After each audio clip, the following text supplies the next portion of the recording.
हमारी संस्कृति, हमारे संस्कार सदा रहें हमारे साथ। सब्सक्राइब करें तिलक। दोस्तों, क्या कभी ऐसा हुआ है कि आपको लगा हो कि जीवन में बस बुरा ही बुरा होता जा रहा है? नमस्कार, मैं हूं शैलेंद्र भारती और आज मैं आपको यह बताने आया हूं कि क्यों अचानक से जीवन में अच्छा होता दिखता ही नहीं। क्या है इसके पीछे का राज? कभी कभी ऐसा लगता है कि समय या भाग्य बहुत बुरा चल रहा है, या कुंडली में दोष है। घर में लड़ाई झगड़े, पत्नी के साथ लड़ाई और कलह से शांति भंग होने लगती है। काम या व्यवसाय की समस्याओं से मानसिक तनाव बढ़ने लगता है। कभी ऐसा भी होता है कि जिन पर सबसे अधिक भरोसा था वो ही धोखा दे गए हों। क्यों होता है ये सब? क्या आपने कभी ये सोचा है? ये सब होता है पितृदोष के कारण। भारतीय संस्कार, हमारी परंपराएं केवल इस जीवन के लिए नहीं बनी। ये इस जन्म से धरती से आकाश, अगले और पिछले सारे जन्मों के लिए बनी है। जब तक कि हम जन्मों से मुक्त ना हों, अपने कर्मों के फल भोग न चुके हों, जीवन के सुख दुख से हम बच नहीं सकते। इसी महान भारतीय परंपरा में आता है पितृपक्ष, यानी कि श्राद्ध। पितृपक्ष श्राद्ध हर साल अश्विन कृष्ण पक्ष प्रतिपदा से आरंभ होता है और अमावस्या की तिथि तक रहता है। सूर्य के कन्या राशि में रहते समय आश्विन कृष्ण पक्ष पितर पक्ष कहलाता है। जो इन दिनों अपने पितरों का श्राद्ध और तर्पण करता है, वो अपने पितरों को तृप्त कर उनकी आत्मा की शांति करता है। क्यों है ये पितृपक्ष का श्राद्ध इतना महान? क्या है इसका महत्व? कैसे आप अपने पितरों को मुक्त करवा सकते हैं और अपना जीवन शांतिमय कर सकते हैं? मैं आपको आज यही बताने जा रहा हूं। अपने पितरों के प्रति समर्पण और श्रद्धा दिखाकर अपने आप को दुखों से मुक्त कर सकते हैं। यदि हमारे पूर्वज और उनके पूर्वज न होते तो हम भी नहीं होते, कुछ भी नहीं होता। तो जिनकी वजह से हम हैं, क्या उनके प्रति हमारा कोई दायित्व नहीं?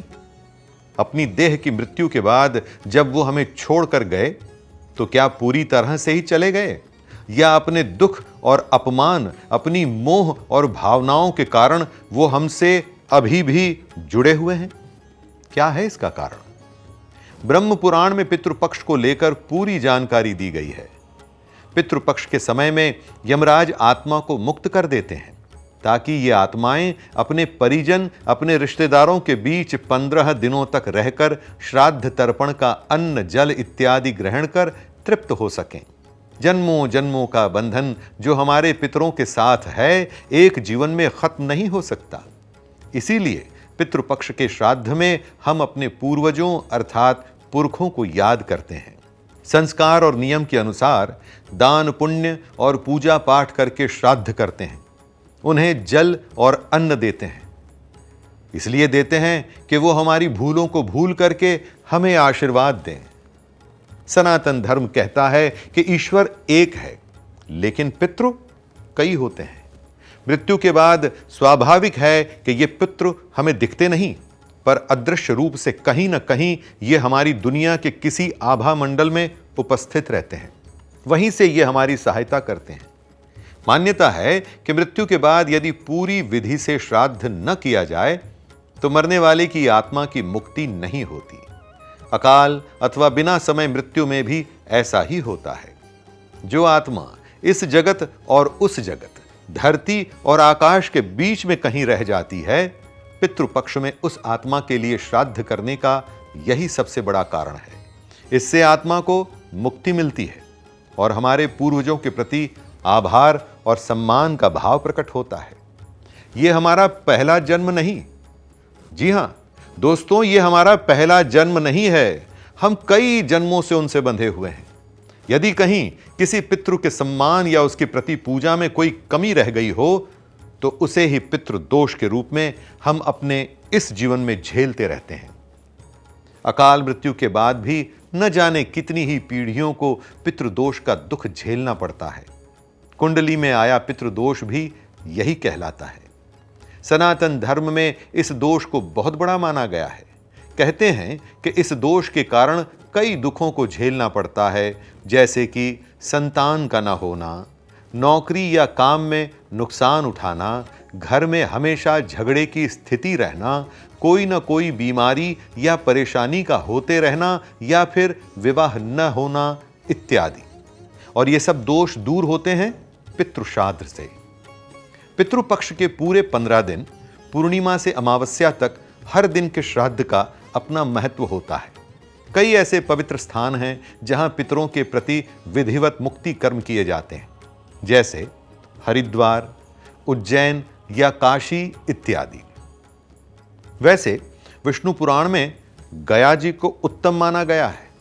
कहते हैं कि गया जी में किए हुए पितृ तर्पण से पितरों को मोक्ष प्राप्त होता है। श्राद्ध में पिंडदान, तर्पण और ब्राह्मण भोज सबसे आवश्यक विधियां हैं। चावल या फिर जौ के आटे में दूध और तिल को मिलाकर उस आटे को गूंथ उसका गोला बनाया जाता है। जल में काले तिल, जौ, कुशा यानी कि हरी घास और सफेद फूल मिलाकर इस सब का विधि पूर्वक तर्पण किया जाता है। और फिर इस सब के बाद होता है ब्राह्मणों का भोज। पूजा विधि में पीपल के वृक्ष पर दीप जलाना, नाग स्तोत्र, महामृत्युंजय मंत्र, रुद्र सूक्त या पितृ स्तोत्र और नवग्रह स्तोत्र के पाठ की भी मान्यता है। अपने इष्ट देवता या कुल देवता की पूजा से भी पितरों को शांति मिलती है और पितृदोष का शमन होता है। पितरों के नाम से वृक्ष लगवाने से, जरूरतमंदों को सहायता करने से, ब्राह्मणों को सम्मान के साथ खाना खिलाने से भी पितरों की आत्मा को शांति मिलती है। कहते हैं कि पितृपक्ष में आपके पूर्वज किसी भी रूप में आपके सामने आ सकते हैं, इसीलिए घर आए किसी भी अतिथि का अनादर नहीं करना चाहिए। यही कारण है कि कौओं को हमारे पितरों का प्रतीक माना जाता है। इसीलिए घर की छत पर अन्न और जल रखा जाता है कि कौवे आकर उसे ग्रहण करें। गरुड़ पुराण के अनुसार कौआ यमराज का संदेश वाहक है, वही यमराज जिसके हाथों हमारे पूर्वजों को मुक्ति मिलनी है। कहते हैं कि कौवे को यम से वरदान मिला था कि उसे दिया गया भोजन पूर्वजों की आत्मा को शांति देगा। तब से इस प्रथा को हम हजारों सालों से मानते और मनाते आ रहे हैं। यही है हमारी परंपरा कि जहां ब्राह्मण भोज आवश्यक है, वहीं कौवे को भोजन देना भी मुक्ति का साधन माना जाता है। दोस्तों, हमें हमारे धर्म के मर्म को समझना है, न कि आंख मूंद कर पूजा की विधि को पूरा करके फिर से अपने सांसारिक जीवन में लग जाना है। पितृपक्ष है वो पक्ष जिसमें अपने घर के पूर्वजों को याद कर उनके सुख की कामना करनी है, उनसे आशीर्वाद लेना है और अपने जीवन को सुचारू करना है। इस भारतीय सनातन धर्म में श्राद्ध करने का ध्येय हमारे पीड़ित अथवा वो पूर्वज जिनकी आत्मा मुक्त नहीं हुई है, उन्हें मुक्त करवाना, जिससे उनकी आत्मा को शांति मिल सके। मैं शैलेंद्र भारती अब आपसे आज्ञा लेता हूं। फिर से मिलते हैं दूसरी कहानी के साथ। नमस्कार।